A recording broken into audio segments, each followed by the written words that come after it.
là sur le magasin agro-service de La Roche-Blanche où nous réalisons des démonstrations de floconneurs. Différents floconneurs à la gamme du groupe Renetoy, la P60, la P85 et la P150 qui correspondent à des débits différents et qui permettent de s'adapter à chacun des besoins des clients. D'un point de vue technique, ce qu'on peut rapidement observer, c'est qu'on est sur des machines avec un entraînement direct par un système de motoréducteur, c'est-à-dire pas de courroie qui accessoirement peuvent casser un samedi soir, pas de courroie qui patine non plus, et ce qui nous permet de garantir un démarrage en charge, quelle que soit l'espèce. On va procéder à un démarrage en charge et une démonstration avec du maïs, donc qui est une des céréales les plus compliquées à passer parce qu'elle est relativement dure.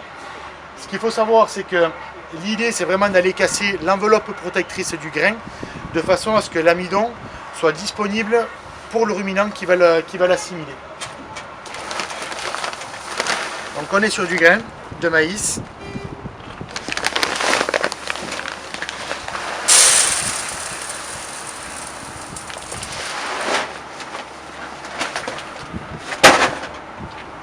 La machine est arrêtée, l'écartement des meules a été réglé au préalable de façon à avoir un bon résultat au niveau du rendu. La vanne est ouverte, la machine est en charge.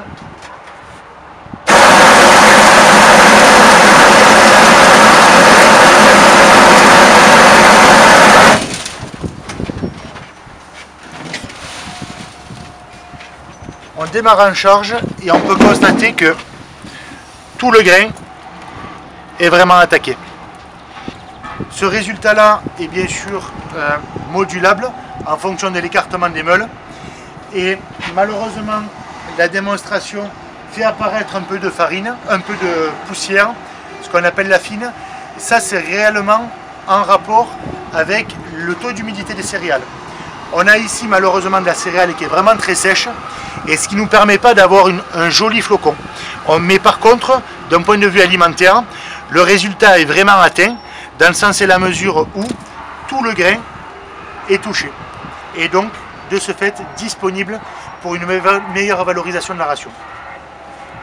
Et je parlais tout à l'heure du démarrage en charge. Ce qu'il faut savoir, c'est que le groupe Renetoy est aujourd'hui le seul fabricant à être capable de garantir un démarrage en charge, et ce, quelle que soit l'espèce.